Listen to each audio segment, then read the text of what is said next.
आपका एक होता है कॉन्फिडेंस, एक होता है ओवर कॉन्फिडेंस। मेरे बहुत सारे स्टूडेंट ऐसे हैं जिसमें मैंने ओवर कॉन्फिडेंस देखा है। ठीक है, कॉन्फिडेंस ठीक बात है, ओवर कॉन्फिडेंस ठीक बात नहीं है। मिसाल के तौर पर ओवर कॉन्फिडेंस की एक मिसाल, अब मैं फर्ज करें कोई भी ऐसी चीज जो मैंने किसी से सुनी हो, मैं उसको कभी भी ये कह के नहीं पढ़ता कि जी मैंने ये फुला किताब से पढ़ा है और ये है वो। अगर मैंने कहीं से सुना हो तो मैं पहले वो किताब परचेज करता हूँ, अगर मेरे पास मौजूद है तो वो मैं आके पढ़ता हूँ, उसके बाद उसको देखता हूँ, फिर मैं जाके अच्छा। अब आपने मोस्टली मैंने यूट्यूब पे या मुझसे पहले या कहीं भी, या मैं बैठा हूँ वो पढ़ रहा है, या आ ही जाती है ना सामने बात, तो उसमें से आपने ना तो वो किताब पढ़ी होती, ना आपके पास वो किताब होती, तो फन्ने खां बन के ऐसे आप पढ़ रहे होते हैं जैसे वाकई आप नहीं पढ़ी और तहकीक की मुजद्ददी आप हैं इस पर। ये ओवर कॉन्फिडेंस, ये चीजें आती हैं उम्र के साथ, ना कि कुछ दो चार महफिलें मिल जाएं तो फिर आती हैं, नहीं। आप मेरी नकाबत 20 साल पहले की उठा के देख, इस तरह की कोई चीज नहीं मिलेगी आपको। छोटी मोटी आयत पढ़ ली, उस पे बहस होगी, कुछ शेयर कर दिए, स्पीड पकड़ ली, कुछ नारे लगवा दिए।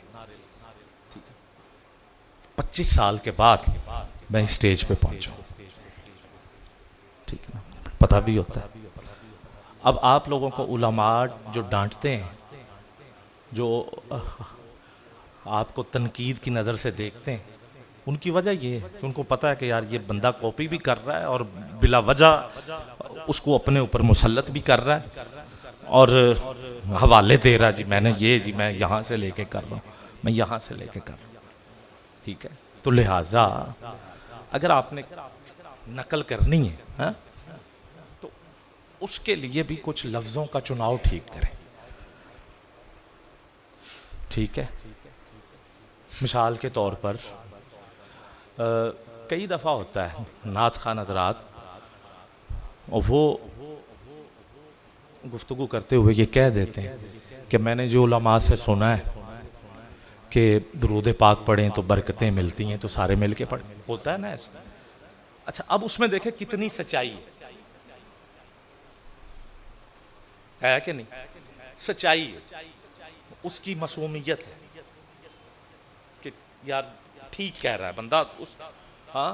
तो अगर आप उधर ऐसे अपना अंदाज ही बदल लें, हाँ जी मैं जी बुखारी शरीफ से लेके पढ़ रहा हूँ, हाँ, बुखारी शरीफ हो भी ना पास, तो वो असर होता है।